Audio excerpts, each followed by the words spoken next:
Hello friends, ಒಂದು ಕಡೆ ವಿಶ್ವದ ಅತ್ಯಂತ ಶಕ್ತಿಶಾಲಿ ದೇಶ ಅಮೆರಿಕ, ಮತ್ತೊಂದು ಕಡೆ ಮಿಡ್ಲ್ ಈಸ್ಟ್ನ ಇರಾನ್. ಈ ಇಬ್ಬರ ನಡುವೆ ಈಗ ನೇರ ಯುದ್ಧದ ಕಿಡಿ ಹೊತ್ತಿಕೊಂಡಿದೆ. ಆದರೆ ಇವರಿಬ್ಬರ ಜಗಳದಲ್ಲಿ ಇಡೀ ಜಗತ್ತನ್ನೇ ನಡುಗಿಸುತ್ತಿರೋದು ಮಾತ್ರ ಯೆಮೆನ್ ದೇಶದ ಆ ಒಂದು ಪುಟ್ಟ ರೆಬೆಲ್ ಗ್ರೂಪ್, ಅವರೇ ಹೂದಿಗಳು.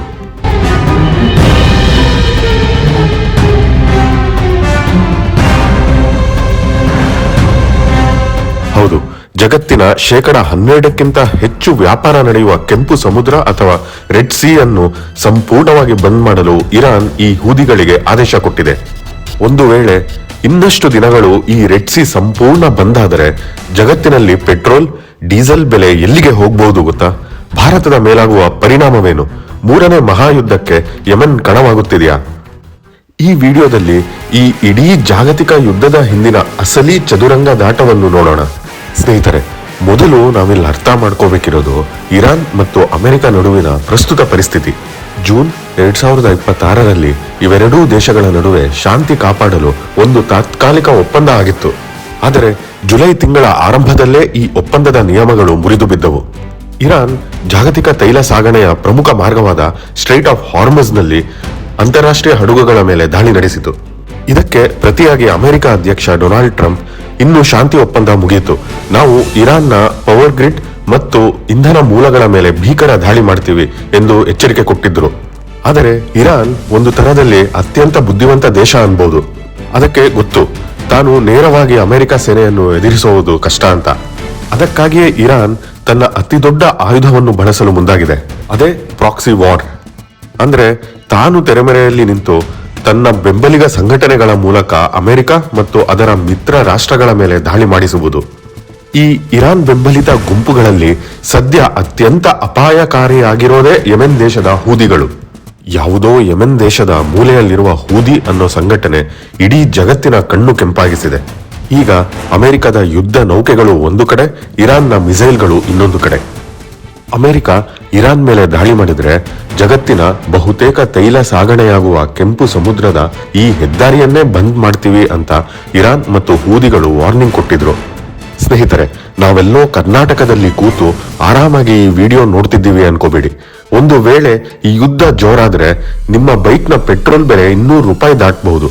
ನಿಮ್ಮ ಅಡುಗೆ ಎಣ್ಣೆ, ಮೊಬೈಲ್ ಫೋನ್ಸ್ ಎಲ್ಲದರ ಬೆಲೆ ಡಬಲ್ ಆಗಬಹುದು. ಈ ವಿಡಿಯೋ ಕೇವಲ ಸುದ್ದಿ ಅಲ್ಲ, ಇದರ ಹಿಂದಿರುವ ಅಸಲಿ ಜಿಯೋಪಾಲಿಟಿಕ್ಸ್ ತಂತ್ರಗಳು ಬೇರೆನೇ ಇವೆ. ಇದನ್ನು ಅರ್ಥ ಮಾಡ್ಕೊಳ್ಳಕ್ಕೆ ಈ ವಿಡಿಯೋವನ್ನು ಕೊನೆವರೆಗೂ ನೋಡಿ. ಇಲ್ಲಿ ಬಹಳ ಮುಖ್ಯವಾಗಿ ಅರ್ಥ ಮಾಡ್ಕೋಬೇಕಾಗಿರೋ ಸಂಗತಿ ಏನಂದ್ರೆ ಈ ಹೂದಿಗಳು ಯಾರು ಮತ್ತು ಇವರ ಮತ್ತು ಇರಾನ್ನ ಕನೆಕ್ಷನ್ ಏನು ಅಂತ. ಕತೆ ಶುರುವಾಗೋದು ಯೆಮೆನ್ ದೇಶದಿಂದ. ಈ ಹೂದಿಗಳು ಯಾರು ಅಂತ ಸರಳವಾಗಿ ಹೇಳ್ಬೇಕಂದ್ರೆ ಇವರು ಯೆಮೆನ್ ದೇಶದ ಶಿಯಾ ಮುಸ್ಲಿಂ ಸಮುದಾಯಕ್ಕೆ ಸೇರಿದ ಒಂದು ರೆಬೆಲ್ ಗ್ರೂಪ್. ಆದರೆ ಇವತ್ತು ಇವರು ಕೇವಲ ಬಂಡುಕೋರರಲ್ಲ. ಯೆಮೆನ್ ರಾಜಧಾನಿ ಸನಾ ಸೇರಿದಂತೆ ಅರ್ಧ ದೇಶ ಇವರ ಕಂಟ್ರೋಲ್ನಲ್ಲಿದೆ. ಆದ್ರೆ ಮುಖ್ಯವಾದ ಪ್ರಶ್ನೆ, ಇಷ್ಟೊಂದು ಬಡ ದೇಶದ ಸೈನಿಕರ ಕೈಗೆ ಕೋಟಿ ಕೋಟಿ ಬೆಲೆ ಬಾಳುವ ಸುಧಾರಿತ ಬ್ಯಾಲಿಸ್ಟಿಕ್ ಮಿಸೈಲ್ಗಳು, ಸೂಸೈಡ್ ಡ್ರೋನ್ಗಳು ಎಲ್ಲಿಂದ ಬರ್ತಿವೆ ಅಂತ. ಇದೆಲ್ಲ ಬರ್ತಿರೋದೇ ಇರಾನ್ನಿಂದ. ಮಿಡ್ಲ್ ಈಸ್ಟ್ ನಲ್ಲಿ ಅಮೆರಿಕ ಮತ್ತು ಇಸ್ರೇಲ್ ವಿರುದ್ಧ ಹೋರಾಡಲು ಇರಾನ್ ಒಂದು ರಹಸ್ಯ ಸೇನೆಯನ್ನು ಕಟ್ಟಿದೆ.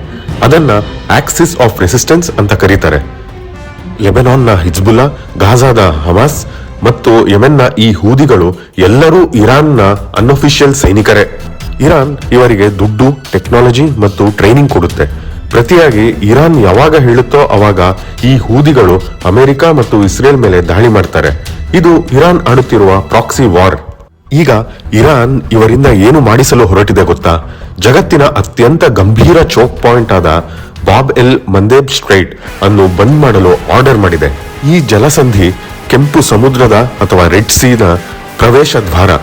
ಒಂದು ವೇಳೆ ಅಮೆರಿಕ ಏನಾದರೂ ಇರಾನ್ನ ಇಂಧನ ಮೂಲಗಳ ಮೇಲೆ ದಾಳಿ ಮಾಡಿದರೆ, ಹೂದಿಗಳೇ, ನೀವು ತಕ್ಷಣ ಕೆಂಪು ಸಮುದ್ರದಲ್ಲಿ ಚಲಿಸುವ ಪ್ರತಿಯೊಂದು ಕಮರ್ಷಿಯಲ್ ಹಡಗಿನ ಮೇಲೂ ಮಿಸೈಲ್ ದಾಳಿ ನಡೆಸಿ ಆ ಮಾರ್ಗವನ್ನೇ ಬಂದ್ ಮಾಡಿ ಎಂದು ಇರಾನ್ ರಹಸ್ಯ ಆದೇಶ ಮಾಡಿದೆ.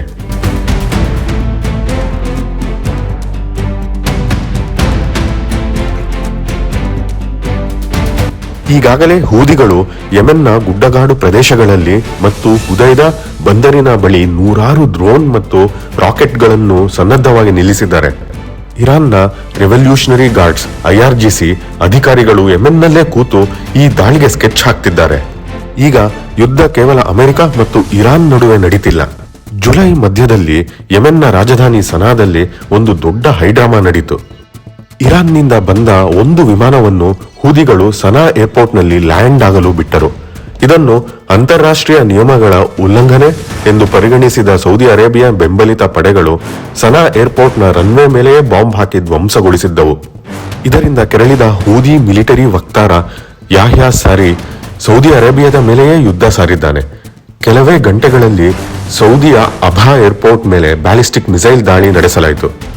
ಹೂದಿಗಳ ನಾಯಕ ಅಬ್ದುಲ್ ಮಲಿಕ್ ಅಲ್ ಹೂದಿ ಈಗ ಸೌದಿ ಅರೇಬಿಯಾಗೆ ಒಂದು ದೊಡ್ಡ ವಾರ್ನಿಂಗ್ ಕೊಟ್ಟಿದ್ದಾನೆ. ಏರ್ಪೋರ್ಟ್ಗೆ ಪ್ರತಿಯಾಗಿ ಏರ್ಪೋರ್ಟ್, ಪೋರ್ಟ್ಗೆ ಪ್ರತಿಯಾಗಿ ಪೋರ್ಟ್. ಸೌದಿ ಏನಾದರೂ ಅಮೆರಿಕ ಜೊತೆ ಸೇರಿ ನಮ್ಮ ತಂಟೆಗೆ ಬಂದರೆ ಸೌದಿಯ ಅತಿ ದೊಡ್ಡ ತೈಲ ಕಂಪನಿಗಳನ್ನು ನಾವು ಧ್ವಂಸ ಮಾಡ್ತೀವಿ ಅಂತ.